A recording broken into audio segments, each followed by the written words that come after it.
Good morning, y'all. So, this is the unpacking of the movie The Backrooms.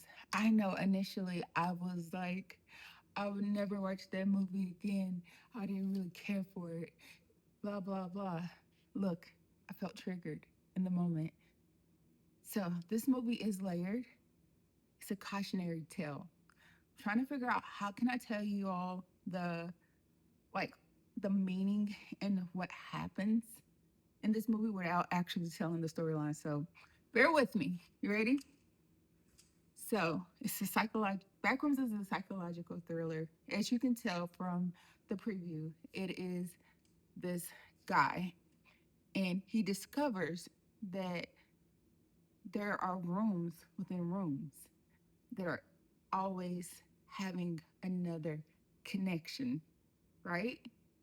So think of this in our life, we are constantly saying yes to our environment, to the way we think, the way we speak, the way we eat. And a lot of the times we think that we're doing this consciously, but it's subconscious. It's literally coming from your inputs, your beliefs. And this guy's particular situation, his are coming from his trauma.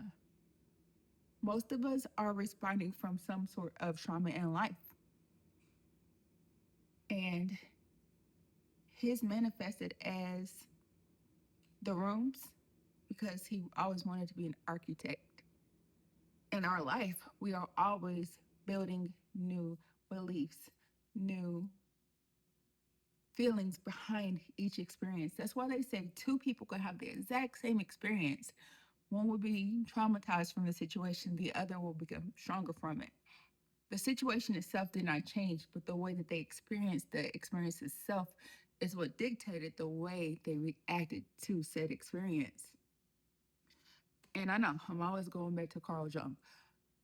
Until you make the subconscious conscious, it will rule your life and you call it faith, right? So in this story, it's literally talking about how when you replay an event over and over and over again, it keeps happening in your subconscious as if it literally just happened. But every time you remember it, you'll remember it slightly different. And you're literally leaning into this pain, the discomfort, this fight or flight, which literally has you feeling like I am I am still in this moment, I am still in pain, I am still triggered. But what happens on a subconscious level is your body says, "Oh, I must like having the experiences. I must like having these same type of people in my life. I must like not being able to do X, Y, or Z." And this is why people say, I am meeting the same people in different bodies.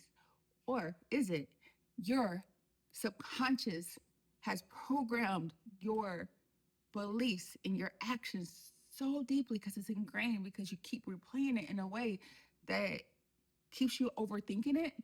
So now, when you're in these new places with these new people, you're approaching it as if they are the people that hurt you before.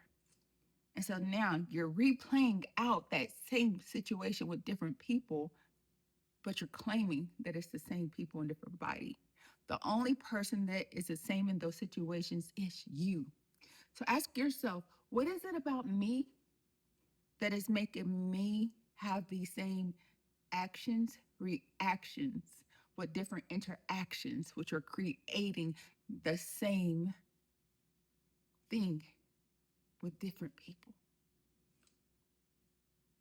When you really lean into that movie, yeah, towards the end it got kind of weird. I mean, the whole thing was weird. Let's call it thing a thing. It's weird. It's a psychological thriller. It is gonna have you like, what in the weird? No, thank you.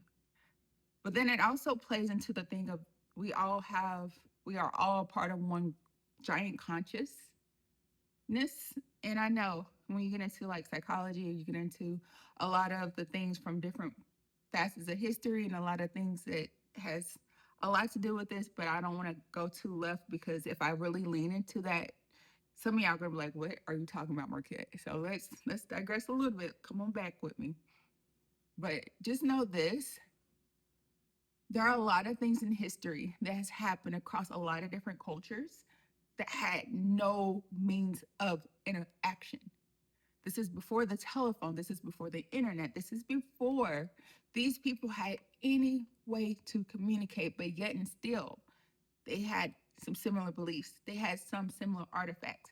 They had some similar things that magically happened on different parts of the world. They had similar things that they all believed. Not the whole thing, but little grains of the same within all these things, although they had no way to put it together. Okay, you following? I know that's a lot. I know it's a lot. It's okay. Don't worry about it. So the main thing in this story is when you replay your pains and you live in that negative place, eventually you're going to get stuck there. When you get stuck there, you're going to choose to linger there. When you choose to linger there, then everything you touch, everything you do is going to make you just be in a box that gets smaller and smaller and smaller while the space around you seems to infinitely get bigger and bigger and bigger. Because every time you replay what you don't like, you're building a new wall. Every time you talk about how you're mad about something somebody else did to you, you're building a new room. Every time you focus on what you didn't do, you're building a new hallway.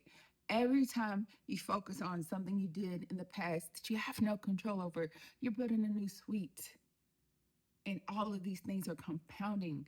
They're all building on each other exponentially until one day, if you don't allow forgiveness, you're just going to get lost there, lost in your own mind, lost in your own, especially when you get into that shoulda, coulda, woulda. I coulda did this. I shoulda did this. It's their fault that I didn't do X, Y, or Z. It's their fault that I chose to not better myself. You see how that sounds when I say that? Now, are you saying that? Are you experiencing that for yourself when you say that? Huh. Funny how that works, right? I know. So you can have safe words with people. You can find people in your life who you trust. And anytime you find yourself going down that rabbit hole, correct it. Be like, whoa, I used to think this, but now I'm realizing it's better if I move like this. I am always learning to think more positively. But it's not just you saying, I forgive, I forget. I don't forget, but I remember in a way that isn't toxic. And I know there are some things that even I do and I say, and I'm just like, man, I got to get better. I got to try just a little bit better to not hold on to like the intentional things that people are saying or doing in the moment. And yeah, it's harder when you're actively re-experiencing these things in real time and you're just like, okay, I've gotten to my threshold. I need to leave, which queen of that. But in the moment, sometimes you'll find yourself being like, whoa, oh yeah, yeah, yeah. Okay, I got it. When you feel yourself getting out of your baseline, ask yourself, what is it about what was just said? What is it about what just happened that has me feeling some type of way? What is it about the disrespect I just experienced that has me so upset? Because most of the time, 9 times out of 10, it's not just that moment. What it is, it's the trigger of that moment that made you think about all the other hurts, all the other things that happened before that moment that that particular moment reminded you of. Now, the walls that are being built, the loops that are being created, the way that you stop that proverbial hamster wheel of insanity, yes, I know I use that a lot, is by pausing The secret's in the pause, taking a moment to catch yourself and be like, whoa, whoa, whoa. I feel myself in this moment. I see this plant in front of me.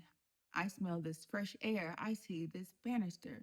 Focusing in on that moment, focusing on the things that you have control over, your breath, the way you react, the way you think and say, why do I feel so bothered in this moment? Why does this upset me so?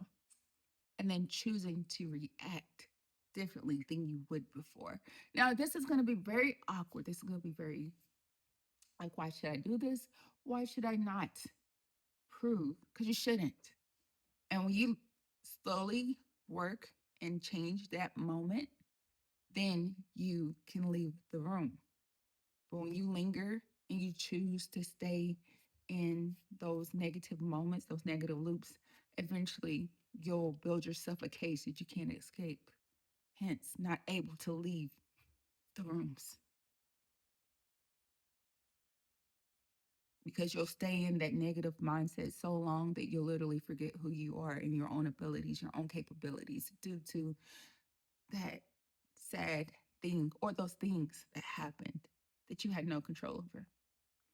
So when you learn to focus on what you do have control over, what you can change, what you do like, what does make you happy, then eventually you're tearing down those walls. You'll be able to see the opportunities. You'll be able to see the changes. They're gradual. Sometimes it may feel like a grain of sand, a chunk of glitter, but they compound just like the negative. So as you make these changes in these moments, as you journal, as you meditate, as you focus on your gratitudes, as you focus on forgiveness, these things change the way you think, which will change the way you see the world, which will change the way you approach opportunities, which will change the opportunities that come to you and the way that you are able to make the most out of every situation. So think about this. When you focus on what you have no control over, you're only hurting yourself. Once the damage is done, there's nothing you can do about it. So why focus on it? Now, you can focus on whatever you have to do in order to keep yourself safe for that moment. You can focus on what you could do differently in that situation. You can't even focus on how you're going to improve from that moment. But when you seriously focus only on the things that you can't do anything about, it's going to make you hate somebody. It's going to make you mad. It's going to make you sick. So don't give it that energy. And I just realized that I was triggered by that movie because my subconscious was seeing loops that I felt like I had stopped, but it was like, whoa, you're there, you're there, you're there, you're there, you're there. See that? That's what happens every time you replay that negative thing in your life. But what happens is you go, you're there, but I'm here. This is where I actually am. This is what I have control over. This is what I can change. This is what I'm going to move towards. And watch how your life will change. I know it went from a movie review to positive mindset, motivational something. All right, later, y'all. Thanks for watching. Thanks for being a part of the tribe. Thanks for subscribing. Let me know in the comments what you thought. When you see this movie, think about what we just discussed and let me know what it triggered in you if you want. In the comments, though. Don't DM me all these things. Oh, my Marquette, I watched this. I liked it. I hated it. You shouldn't post stuff. Blah, blah, blah. Say it with your chest up to the world. We all want to experience this together. All right. Later, y'all.